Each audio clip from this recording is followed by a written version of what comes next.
na Cultura Online Brasil com o programa Culturas e Identidades. Professor Leriel, está por aí? Tô por aqui. Bem, eu estava fazendo algumas pesquisas, eu vi aqui uma, que as primeiras referências que temos dos celtas se encontram na literatura grega por volta do ano 500 a.C., né? E que existe uma cultura reconhecida pré-céltica em redor do Danúbio, superior do ano 1000, né? E que também tem alguma coisa a ver, né, com as tribos galaicas, né, que fizeram então incursões na Itália e que também tem alguma influência, talvez até motivada por até falarem que o próprio Brasil estava ligado à Europa, né? Entendeu?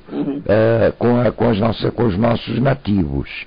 Você tem alguma coisa sobre isso? Eu acho interessante também trazermos isso para o programa hoje, muito embora eu acho que é por ser tão amplo, né? E inclusive o professor Ganda teria muito a contribuir, levar isso para um outro programa. Mas você tem alguma coisa que a gente possa, alguns elementos que possam levar a isso aí, essa ancestralidade dos nossos nativos?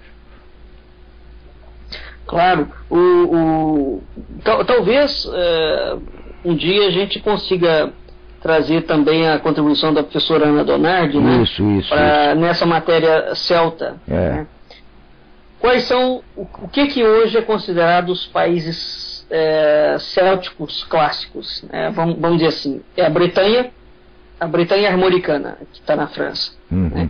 A Irlanda, a Inglaterra e a Escócia.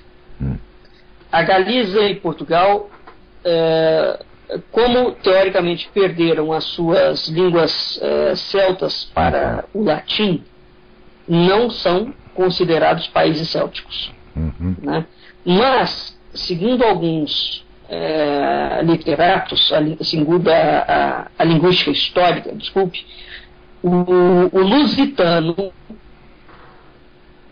tem sido visto como possivelmente o testemunho mais antigo dessa aventura celto-atlântica.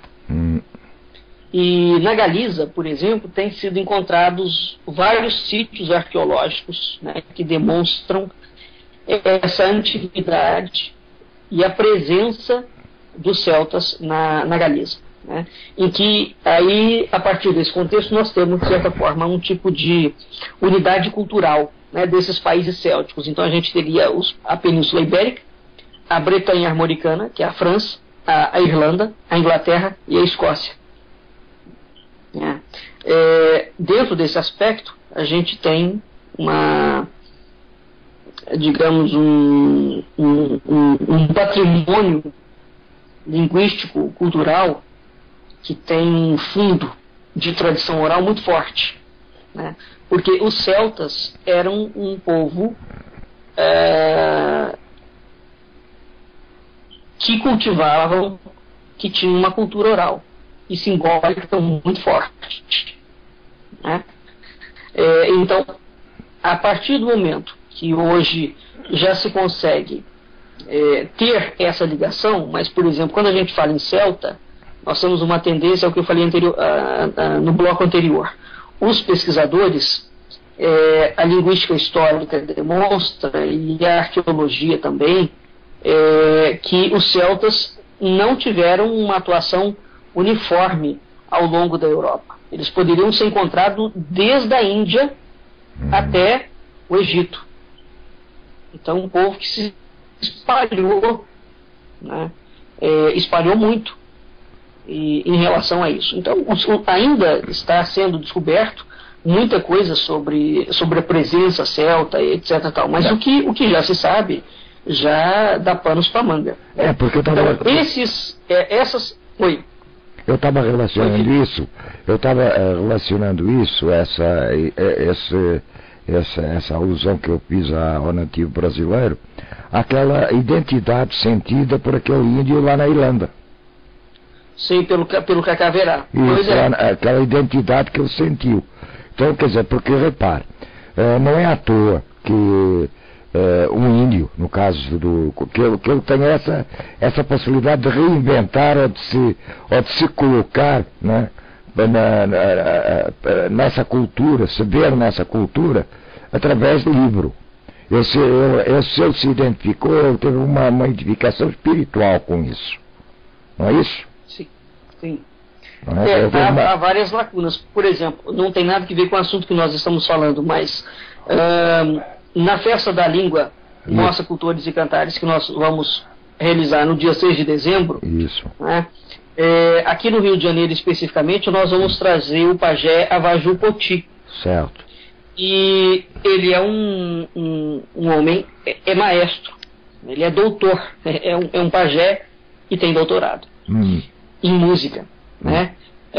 Então, ele é professor universitário e tal, e toca a harpa guarani, belamente, que é uma harpa completamente diferente. Então, a primeira vez que eu vi ele tocando a harpa guarani, primeiro que eu não reconheci o canto, a sonoridade, porque as músicas indígenas, da tradição indígena brasileira que nos chegam, era completamente diferente daquilo que eu ouvi ele tocar. E aí eu perguntei para ele como um bom ignorante, falei, mas isso é música nativa? Ele falou, é. Ele falou, isso é música guarani. Eu falei, mas de onde? Ele falou, do Brasil. Eu falei, não é possível uma coisa dessa. E uma das coisas que me impressionou muito foi a harpa dele. Era uma harpa comprida, grande. E eu perguntei qual era a origem daquela harpa. Ele falou que ela é guarani. Então os índios brasileiros tocam harpa. Presta atenção a isso. Bom, não bastasse essa informação de que os índios tocam harpa, né? E os índios desse hemisfério aqui, da América do Sul, né, tocam harpa. Ele falou que ele só viu a única harpa similar não, idêntica a Guarani, ele encontrou no Egito, então, no Museu do Cairo. Então, é isso aí que a gente tem que repensar. Como é que a gente fica com uma situação dessa? Porque a gente tem que repensar precisamente isso. É isso aí, por exemplo, exato, que são lacunas históricas. Lacunas históricas. Os fenícios estiveram no Brasil, o Percy Fawcett vem procurar registros históricos da Atlântida no Brasil, se perde aí, é uma expedição financiada pela alta sociedade de geografia de Londres, é uma expedição oficial do governo inglês, né? Vem procurar Atlântida no Brasil. Bom, há uma sequência de lendas e de mitos que acabam caindo nas calendas da história, mas isso, de certa forma, é o mesmo paroxismo ou é o mesmo espanto que o Cacá Verá certamente terá sentido quando vai à Irlanda, né, e vê que a dança que eles dançam. Eu tinha muita vontade de encontrar novamente o Cacá para perguntar a ele aonde foi que ele viu essa dança, porque na época ele falou, eu não gravei o nome.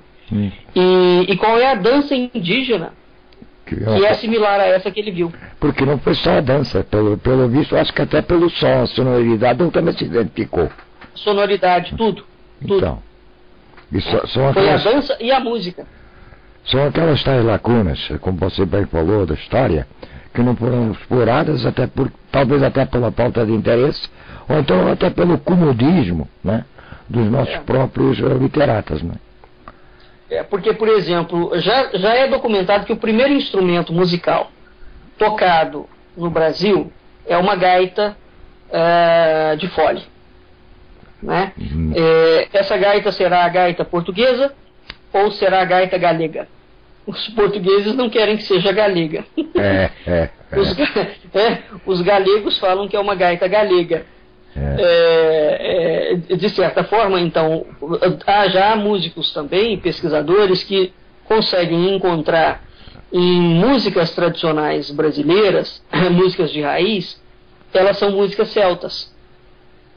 Você quer ver uma?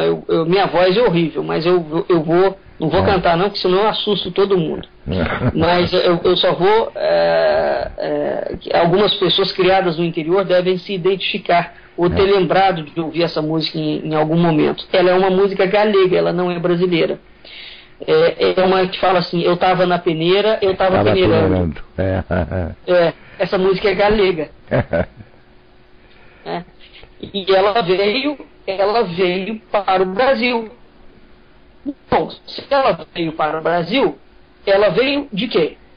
Então, qual é o grau de influência celta para isso ter penetrado tão fortemente nessa memória oral, né, brasileira, para essa música ter se fixado? Então, os celtas se fixaram aonde? Em Minas Gerais. Nós também não temos esses estudos ligados à genealogia, né? Sobre a profundidade da migração celta no Brasil. Porque, por exemplo, se a gente tivesse esse estudo bem feito, nós poderíamos descartar, né, de base, por exemplo, não, os celtas ou os povos irlandeses, galegos, os bretões vieram para o Brasil tardiamente, tipo século XVIII, século XIX. Então essa música entrou aí nessa fase. Bom, mas e se o que o Cacá Verá coloca for verdadeiro? Então, se os celtas que vieram para o Brasil tiveram uma migração mais tardia, dentro da entrada oficial, né, desses povos aqui, então, evidentemente, se for verdade isso que o Cacá Verá constatou, a penetração dessa música celta na tradição nativa brasileira não pode ter se dado por essa via, depois da colonização. Né? Então ela tem que ser buscada em uma outra vertente. E essa outra vertente é que é um tema absolutamente espinhoso, porque até hoje não se admite nem que Portugal já conhecia o Brasil antes de 1500, quanto mais falar que os celtas navegaram para cá, né? Ou os fenícios, ou seja lá o que for. Mas o fato é que o Cacá Verá conseguiu identificar essa similaridade aí, né? Bem, L'Oreal, vamos ouvir mais uma musiquinha. Você hoje já estamos esgotando coisa, vamos até terminar o programa mais cedo. Ou você acha que temos alguma coisa mais a acrescentar sobre o nome Brasil e cultura Brasil? Temos alguma coisa? Não, temos. Vamos falar sobre a má fé do demônio, né? Tá, isso. Vamos lá. E outra coisa, eu gostaria também aproveitar o programa e que você também fizesse uma explanação sobre o que é que vai ser esse evento, quem é que vai participar, quais os temas que vão ser inseridos nele, o que é que vai ser trazido, né, para a população, para aqueles que se interessam, para os estudiosos, para os professores, o que é que vai ser trazido realmente que pode agregar cultura, valor, até na formatação de aulas, até na discussão, na discussão com os alunos. Ok, vamos falar assim. É depois do intervalo ou agora? Bem, podemos ser agora, que eu ia fazer um intervalo, mas agora 21 horas e 37 minutos, nós temos pouca música, temos pouco tempo, né? Se a gente vai colocar música, a gente não vai conseguir esgotar o assunto. Então tá bem. Então vamos esgotar o assunto aqui do Brasil e depois eu entro Isso. Uma coisa que eu gostaria de falar, por exemplo, o Gustavo Barroso, que é um dos pesquisadores brasileiros, que vai também estudar sobre a denominação do nome Brasil, né, e vai também desfazer essa confusão. E o Gustavo também defende parte dessa influência celta na origem do nome. Ele vai um esclarecimento importante que ele dá em relação a isso é o seguinte: por que o Frei Vicente do Salvador ficou absolutamente furioso quando se troca o nome de Terra de Veracruz para Brasil? Pela seguinte explicação, que é muito clara e simples.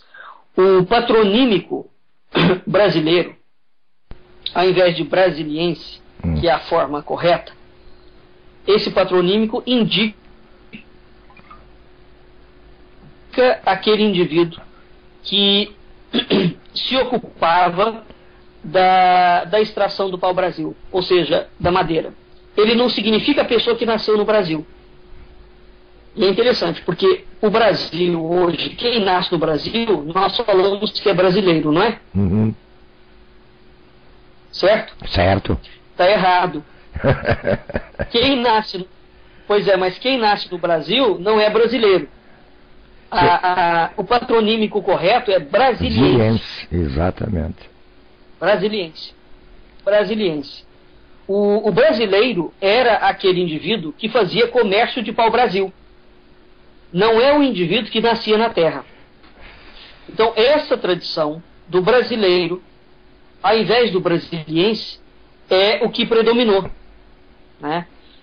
Então, o Frei Vicente do Salvador ficou absolutamente furioso por tirar um nome sagrado e anexar o nome Brasil, o comércio, né? Então, fez uma dupla investidura aí, que efetivamente, então, quem nascia no Brasil passou a chamar-se brasileiro exatamente por conta disso.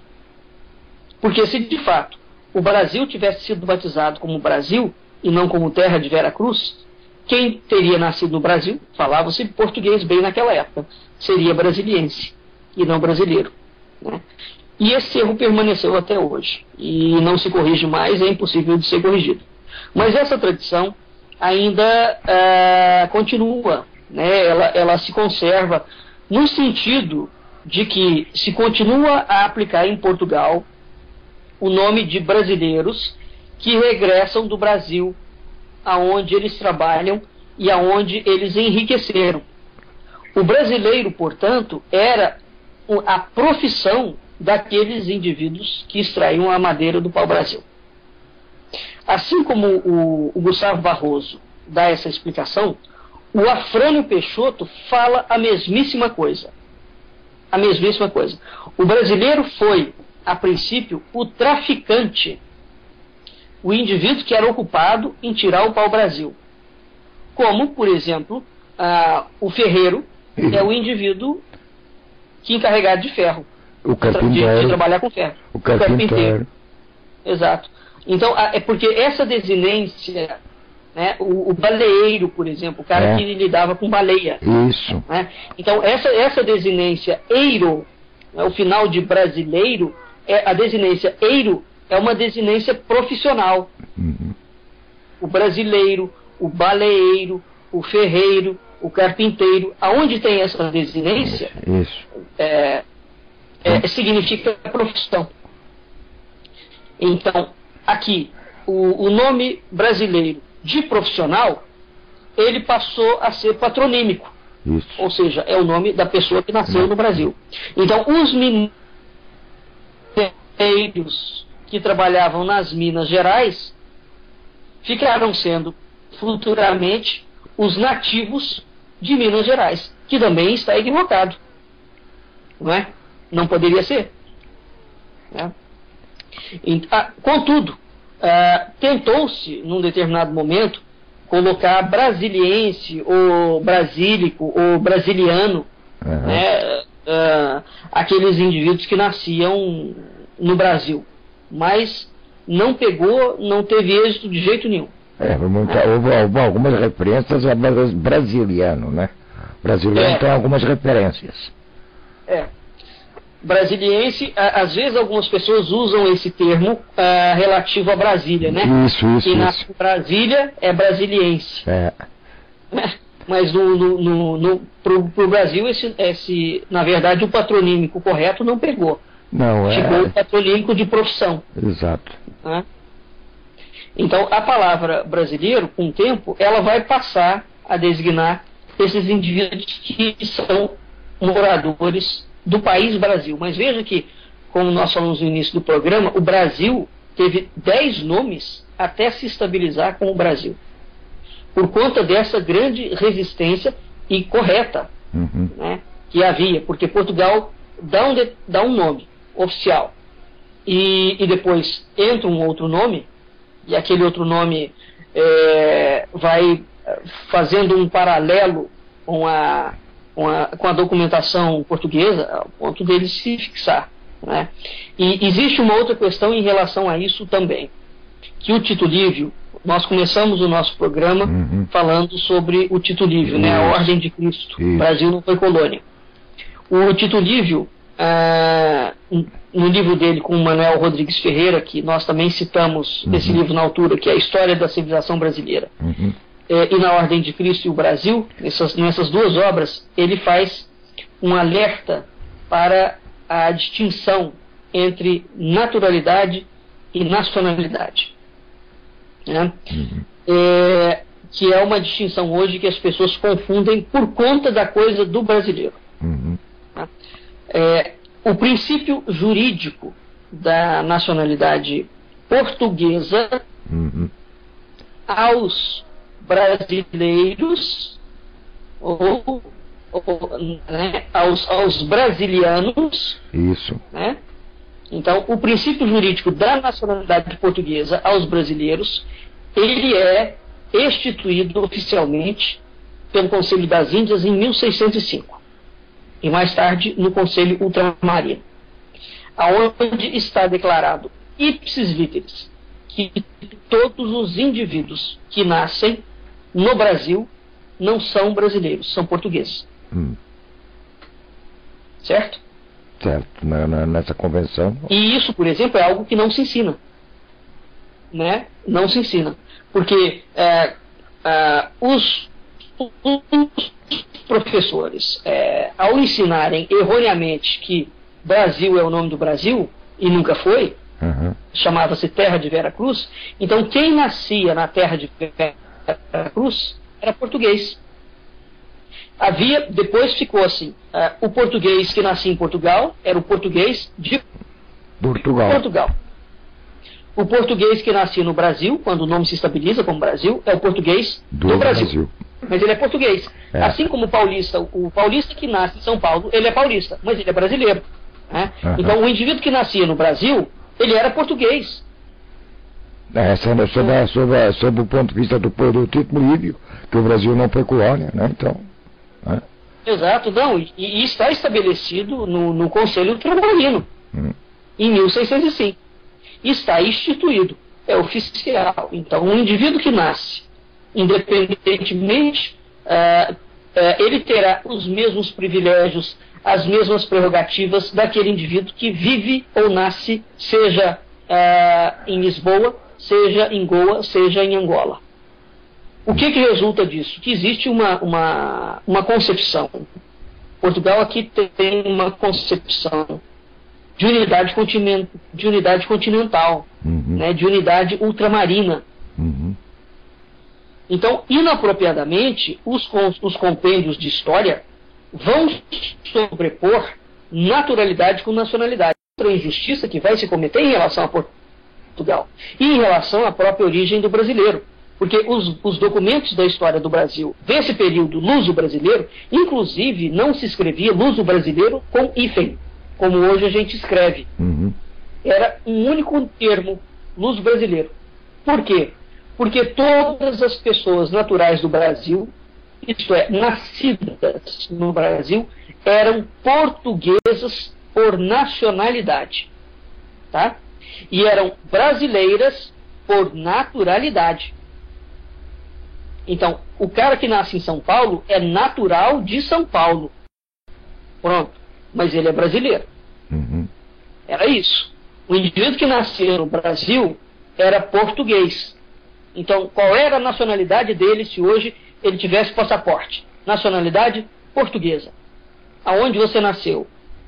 De onde você é natural? Do Brasil. Isso é o que está escrito. Isso significa que a legislação, e é isso que o Tito Livio se bate o tempo inteiro, se o indivíduo que nasce, né, essa vem a ser uma das outras distinções e um dos outros pontos que vão confirmar aquela teoria que ele defendeu largamente, passou a vida defendendo, de que o Brasil não foi colônia de Portugal. Porque também, nesse aspecto, então, a documentação que hoje ensina vai confundir naturalidade com nacionalidade. Então, documentalmente, os brasileiros são portugueses do Brasil, E é esse fato que vai explicar a enormíssima resistência encontrada nos documentos portugueses de que os portugueses do Brasil não querem ser confundidos com os brasileiros comerciantes de pau-brasil. E é também em relação a isso que o nome Brasil vai adquirir um certo ar de jocosidade. Certo? Não é porque os portugueses não gostavam do Brasil. Pelo contrário. É porque os portugueses não queriam ser identificados com os comerciantes de pau-brasil. Certo? É isso. Então, quando o nome de Santa Cruz é alterado, são essas coisas que a gente tem que ver. Então, o Pedro de Magalhães Ganda, por exemplo, na história da província de Santa Cruz, os diálogos da grandeza do Brasil e o Frei Vicente do Salvador, quando eles se indignam da mudança do nome Brasil, né, do nome Santa Cruz ou Vera Cruz, que eram nomes tipicamente lusitanos, para que eles não fossem mudados, e para designação de Brasil ou de terra do Brasil, ou seja lá o que for, o que está em jogo na prevalência de um nome ou de outro é, evidentemente, o valor que se atribui. Um é o valor de um comércio, tá? Por acaso. O outro é o valor de uma tradição. Então, Portugal, evidentemente, não vai gostar nem um pouco disso. E nem tão pouco os portugueses do Brasil gostam. Né? Então, assim, eu acho que com isso a gente encerra, de certa forma, embora há muito o que falar sobre o Brasil. No próximo programa espero contar com a presença do Ganda, que hoje não pôde estar presente, né? A gente aprofunda mais essa matéria ligada ao nome do Brasil, que de fato é um tema muito interessante. Então, vamos sim. Vamos lá.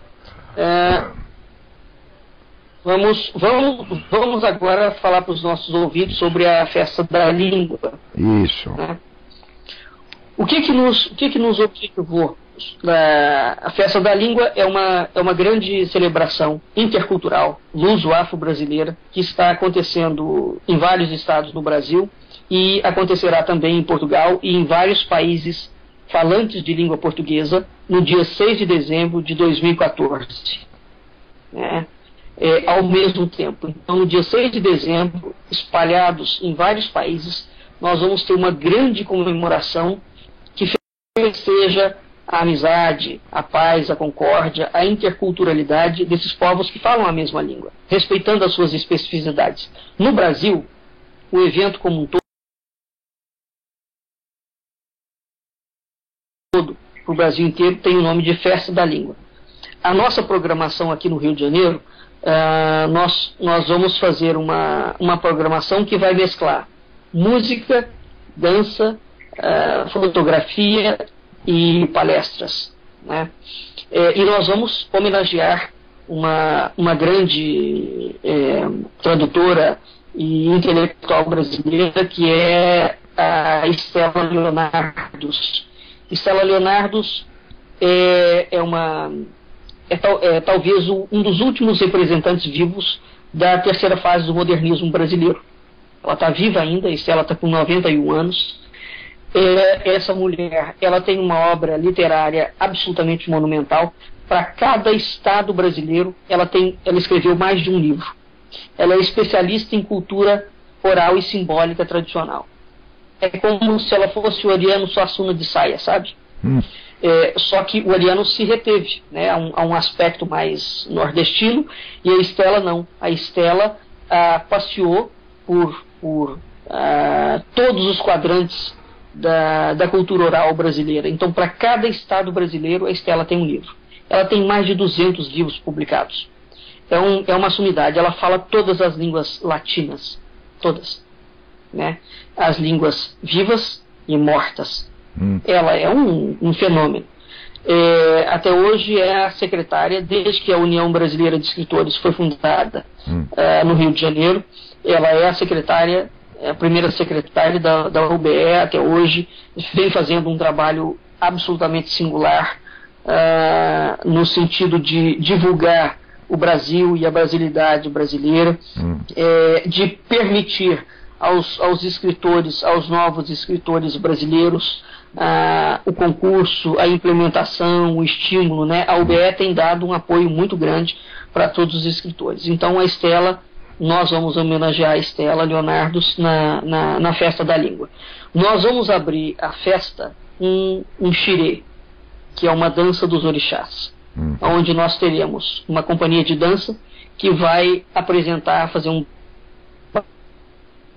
bailado da dança dos orixás, e nós teremos um babalorixá explicando para o público leigo quais são os movimentos daquela dança, que orixá é aquele, e o que significa aquela dança. Uma apresentação absolutamente singular.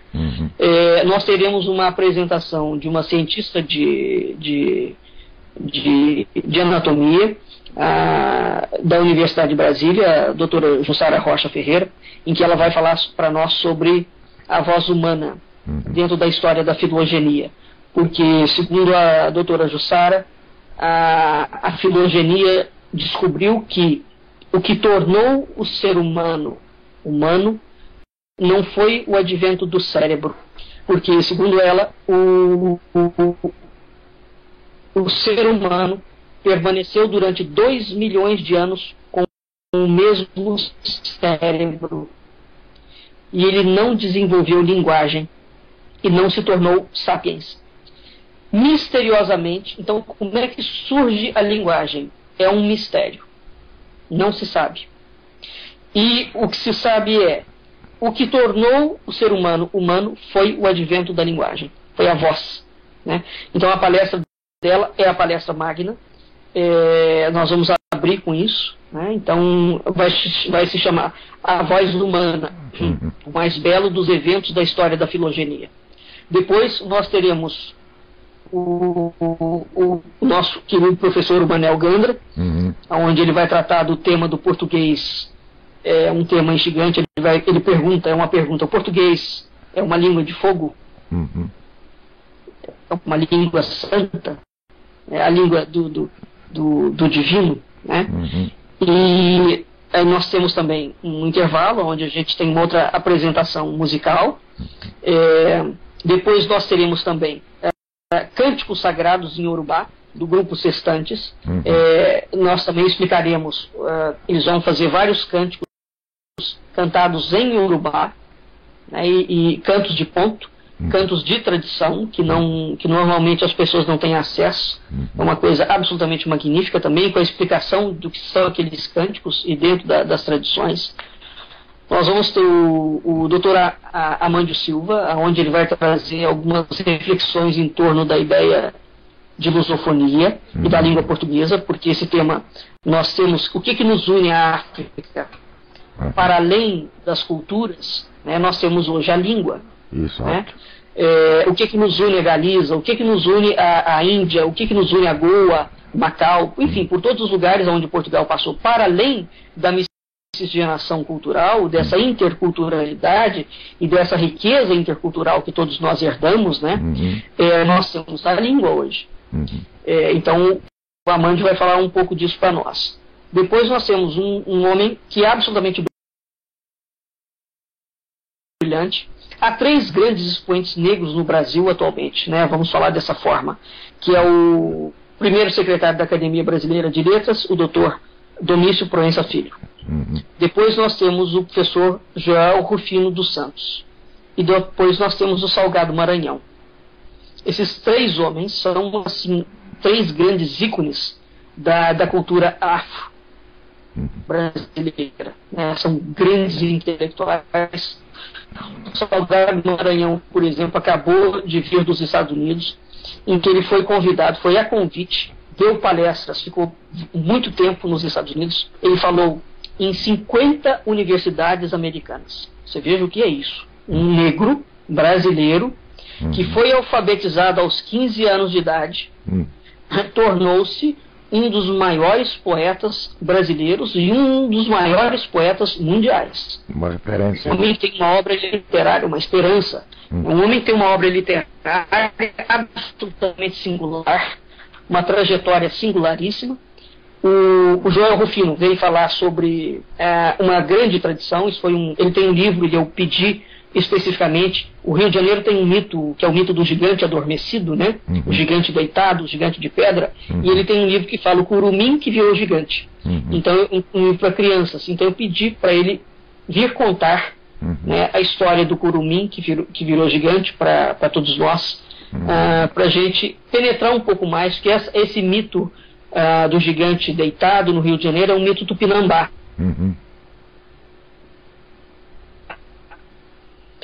É um mito muito forte, porque o carioca tem sempre esse referencial dessa montanha sagrada. E o gigante deitado aqui é considerado uma montanha sagrada. Ele pega 7 grandes bairros no Rio de Janeiro e tem uma extensão de quase 21 quilômetros, a montanha como um todo, né? É uma coisa assim muito forte aqui para o imaginário carioca. Então, o professor Joel Rufino vai nos falar sobre isso. Depois nós temos um recital com o pajé Avajupoti, de harpa, Guarani, e nós entramos, vamos fechar lindamente com mais 3 grandes acadêmicos, que é o Dr. Gilberto Mendonça Teles, que é da União Brasileira de Escritores, premiadíssimo, né? Onde ele é um grande especialista no português brasílico, né? Que era o português que se falava antes do Marquês de Pombal. É porque o Brasil falava uma única língua, português não, desculpe. O tupi que se falava, né, antes do Marquês de Pombal institucionalizar o português como língua oficial. Então a palestra dele vai falar, entre outras coisas, sobre os deslimites da língua na linguagem literária do português brasileiro, que se constrói a partir do momento que há esse desligamento dessa grande língua. Dizem tem alguns trabalhos leves, não são muito fortes, mas que dizem que uma das razões pelas quais o português de Portugal se implementa sem muita dificuldade, né, porque o Brasil é um país gigantesco, sem muita dificuldade e sem muita quebra linguística, e nós não temos, né, nós falamos o mesmo português de norte a sul, isso é uma raridade linguística, né? É único. É único. Inclusive você veja a diferença, inclusive, sobre o americano falado nas Américas e o inglês falado, uma coisa bem diferente. Então, bem diferente. É bem diferente. É bem diferente. Nós não só falamos, como escrevemos. Exatamente. Né, a mesma língua. E de norte a sul. Então, uma das razões, não há muito estudo sobre isso, mas há alguns estudos que são estudos mais profanos, mas eu creio que deva ter sim um fundo de lógica nisso aí, é porque antes do Marquês de Pombal implementar, no século XVIII, o português como língua oficial, os índios brasileiros falavam uma única língua. Cada um tinha um dialeto, mas eles se comunicavam. Então, quando eles iam conversar entre eles se comunicavam por essa grande língua. Então, quando o Padre Anchieta, todos os jesuítas, né, que chegam ao Brasil, depois os franciscanos e tal, quando eles vão se comunicar com os índios, eles se comunicam nessa língua geral. Então, quando o português é implementado, todo mundo já está acostumado a falar uma língua intercontinental. Né? Certamente, essa fortíssima tradição nativa brasileira, que não é reconhecida, né? Embora seja consabido que eles falavam uma única língua, como hoje a gente fala inglês como a língua internacional de comércio, né? Então eles tinham uma língua, que era a língua geral, tupi. Nós vamos ter o Ricardo Cravalbim, que é um historiador. O Ricardo é considerado uma das maiores autoridades, talvez, foi ele que criou o Museu da Imagem e do Som aqui no Rio. Tem um trabalho ligado à música tradicional, música popular brasileira, né? O Ricardo vai falar para nós sobre as influências da música tradicional e popular brasileira, folclórica. Nós teremos o Braulio Tavares, que foi um homem muito ligado ao Ariano Suassuna, vai trazer para nós uma abordagem do Ariano, que é um homem também. Ariano era sebastianista, né? Profundamente sebastianista, tem uma influência ligada a Portugal muito grande, admira muito a cultura portuguesa, e o Braulio vai nos falar sobre o Ariano. E a gente encerra um músico que tocou muito com o Ariano, fazia parte do quinteto armorial dele, que é o Fábio Campos, junto com o Valdemar Falcão na flauta. Então, o nosso evento aqui no Rio é isso. O evento é gratuito, ele vai acontecer no Forte de Copacabana. Ele se inicia às 9 horas da manhã e nós temos um dia inteiro de programação, ele vai até às 7 da noite. E a Cultura Online Brasil? Com grandes expoentes, essa é a edição 0 e todos nós estamos fazendo. Isso. E a Cultura Online Brasil como o divulgador oficial do evento. E nós vamos estar... O evento será transmitido online, ao vivo, no dia 6, pela Cultura Online. A programação do dia vai ser total de cada evento. Nós vamos estar no ar a partir das 9 da manhã até o fechamento do evento. E além disso... Vamos ver se a gente consegue resolver o problema de comunicação, né? Mas eu acho que no Porto Copacabana... Exato. Então, assim, nós convidamos todos os ouvintes. Isso. Nossa, Deus... no Forte nós estamos de frente para a Baía da Guanabara, né? Então, certamente... o sinal de internet lá deve ser muito melhor. Nós da equipe, né, você da rádio, todos nós que estamos envolvidos nisso, estamos muito satisfeitos com... Né? Nós vamos tentar resolver todos esses problemas. Se Deus quiser... Todos nós, creio que a equipe...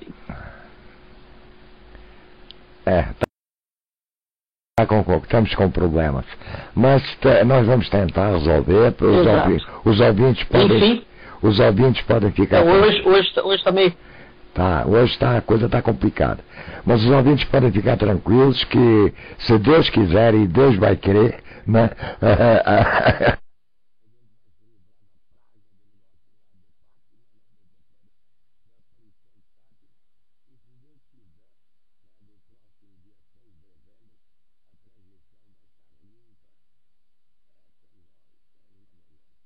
Mais um probleminha. Pois é.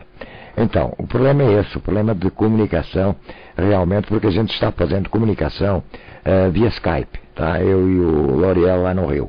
E essa transmissão, ela vai ser feita em direto, não vai ter a interferência do Skype, tá? Vai ser direto do Porto Copacabana para o nosso servidor e vocês irão receber então o som do nosso servidor. Bem, nós estamos chegando ao final. O L'Oréal está por aí? Não está. Então tá, eu mando um abraço para vocês em nome do L'Oréal, agradeço a vossa audiência e nos desculpem pelos problemas de comunicação que tivemos hoje, né? E até o próximo programa. Sempre provando e lembrando que a história realmente é um conjunto de mentiras sobre as quais se chegou a um acordo. Essa é a realidade.